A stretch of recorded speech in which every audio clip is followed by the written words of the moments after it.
Nasa si Don Armando? Na-high blood dahil sa inyo. Dala mo?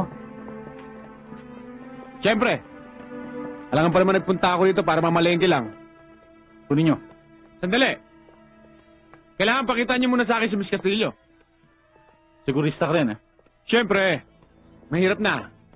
Unang tingin ko pa lang sa inyo, parang nakita akong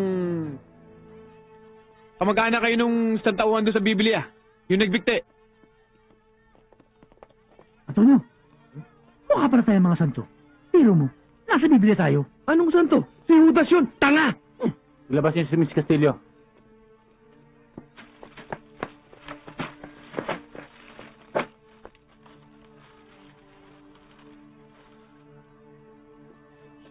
Ano? Masaya ka na? Ang pera? May mga anting-anting yata itong mga to.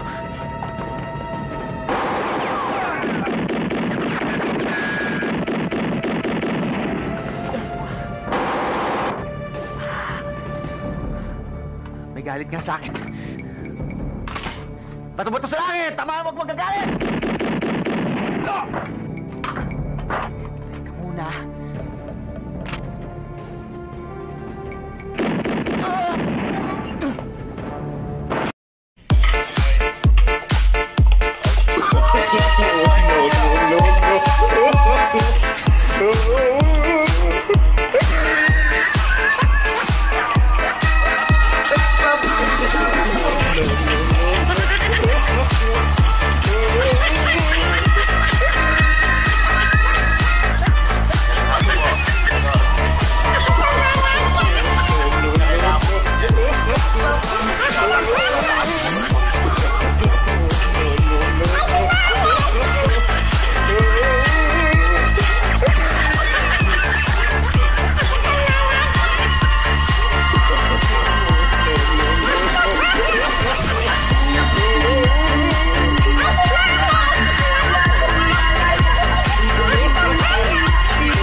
Matagal na kita napapanaginipan, Pino!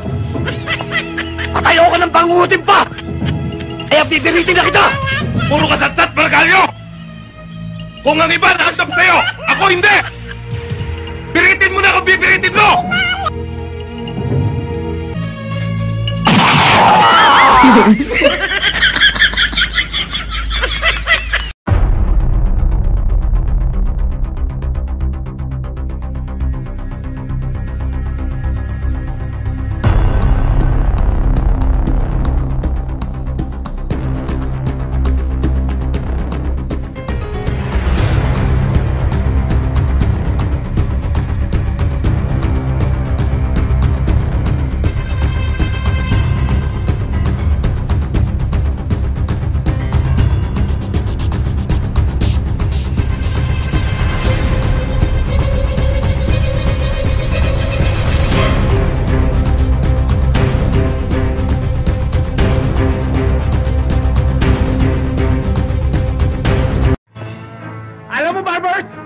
Kahit nag-iisang mata ko, kitang-kita ko pa rin kung paano ko pinatay ang pamilya ng informer mo.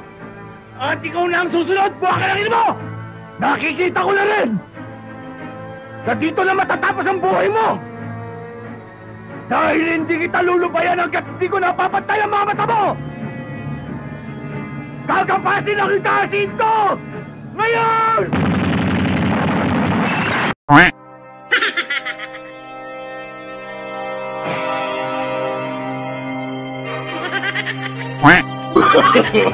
No, no, no, no. No, no, no, no.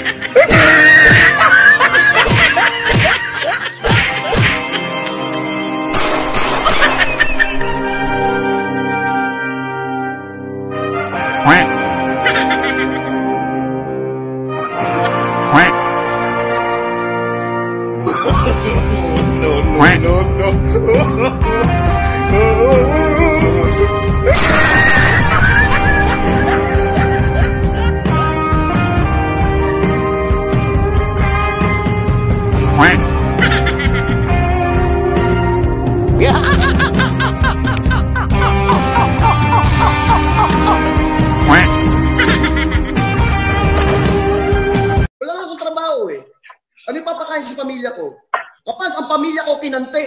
Kahit sino ka pa. Lalaban ako ng patayan sa'yo kahit patayin mo pa ako. Kailan?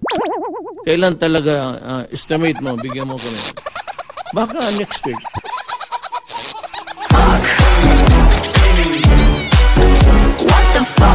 Leon Guerrero, Leon Guerrero, ngayon ay leon ng dating kordero. At kung tungkol sa bayan ang siyang paglalabanan, siya'y handang-handa hanggang kamatayan.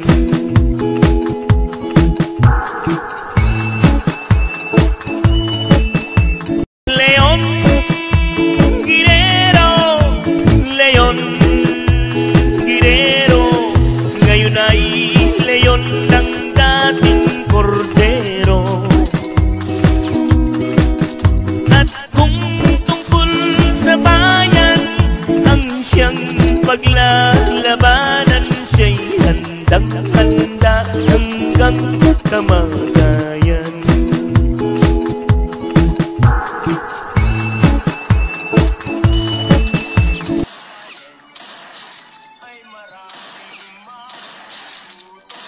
Leon Guerrero, Leon Guerrero, ngayon ay leon ng dating kordero. At kung tungkol sa bayan ang siyang paglalabanan, siya'y handang-handa hanggang kamatayan.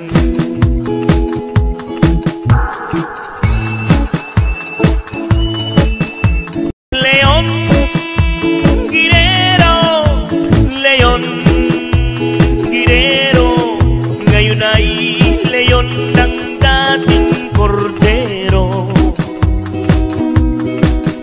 At kung tungkol sa bayan ang siyang paglalabanan, siya'y handang-handa hanggang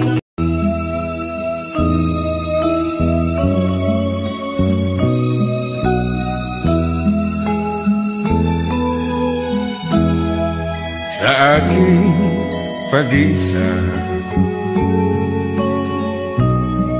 Ikaw lang ang hinahanap ko. Kay tamis na isipin ang mga alaala sa aking pag-isa. Ikaw lang ang tinatawag ko. Di ako mapalagay kapag ako'y nag-iisa.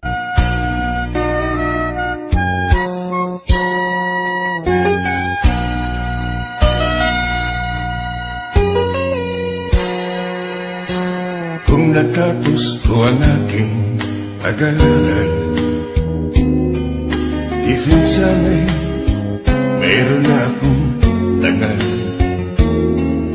na iharap sa'yo at ipagyayabang.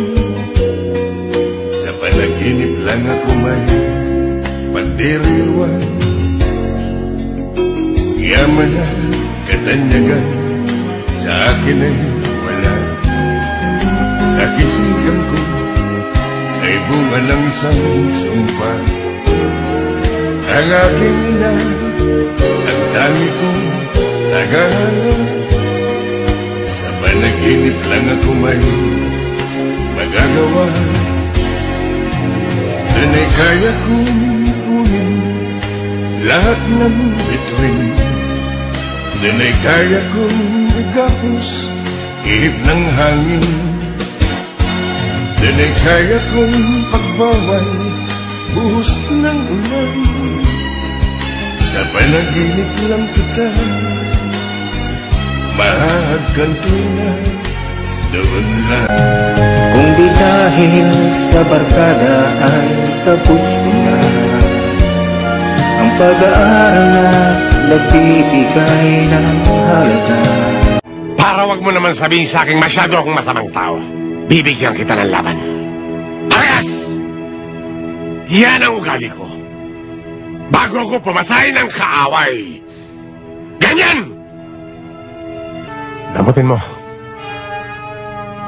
Damutin mo!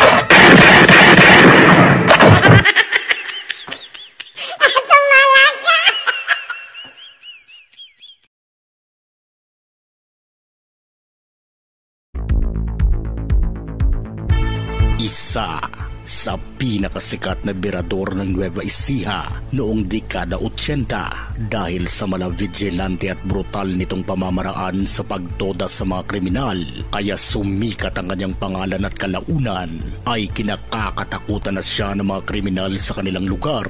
Isa siya sa mga naging instrumento para tumahimik ang magulong lugar noon sa Nueva Ecija, lalo na noong dekada 80. Dahil sa panahong yun ay laganap ang kriminalidad sa lugar, kagaya na lamang ng mga unsolved cases ng mga kriminalidad, lalo na ang malawakang pagnanakaw ng mga kalabaw sa mga maliliit na magsasaka. Dito na isa-isang niligpit ng mga vigilante ng Nueva Ecija ang mga pasaway sa batas. Sinong mag-aakalang ang isang nobelista, direktor, producer, comics writer at police patrolman ay may tinatago pala. Sumama kayo sa akin ng mahinahon. Anong sinasabing to? At sino ka ba? Madaling tandaan. Mabanggit lang ang pangalan ni Judge Di Mayuga. Doon namatay ang pamilya ko. Ayoko nang maulit pa nangyari sa Talamban na kinakailangan pumatay pa ako.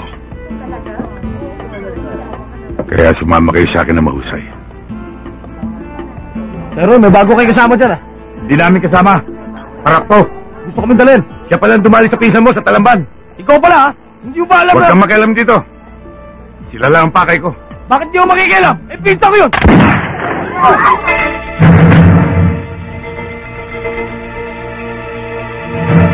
Huwag na natin pala kung sinubuhayan!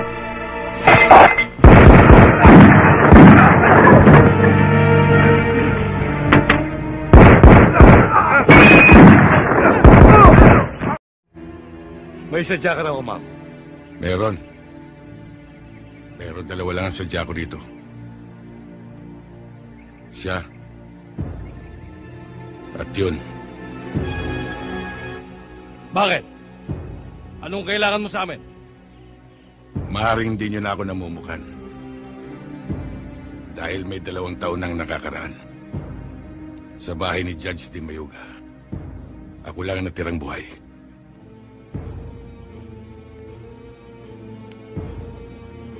Kaya yung mga naririto na hindi kasama lumayo na. Dahil papatayin kong 2 ito eh. Kasama ako. Di itutumba rin kita.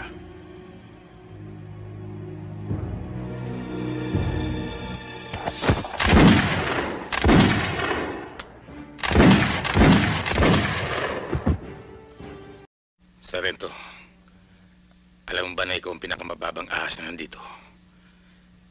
Dahil sa bukod sa gumagapang ka, tinuklaw mo pati batas. Pulis ka pa naman. Sanchez, dahil sa iyo maraming namatay. Kaya tulad ng sinabi mo, Martin, umpisahan mo. Ngayon.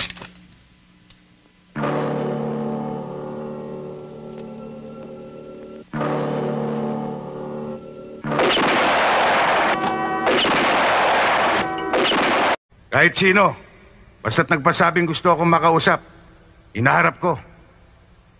Ano ba ang problema, kaibigan? Hindi kita kaibigan! Lalo pat sa pulis na katulad mo. Kung ganon, anong kailangan mo sa akin? Gusto ko malaman kung bakit ka binansag ang SL-45. Gusto ko magkasubukan tayo ngayon. Bakit pa tayo hantong doon? Maaari naman natin pag-usapan yan sa mahusay na paraan. O baka naman makuha natin sa konting target masarap na pulutan. Hindi, kahit ano mangyari. Gusto kong patunayan na yung bansag sa'yo ay isang malaking katarantaduhan. Kaya bumunot ka na, Eseng, para malaman ko na kung gaano kakabilis Alam mo masakit niyan? Hindi mo na malalaman yun.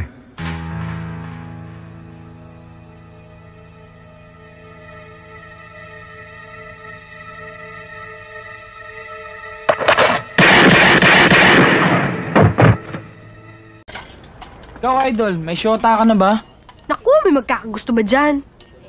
Yabang-yabang mo dyan, ha? Baka mamaya malaman lamang ko. Ikaw pala tumikra sa idol ko. Ano bang gusto mo sa isang babae? Bah, syempre gusto ko yung maganda. Idol yung bang nakatirintas ang buhok?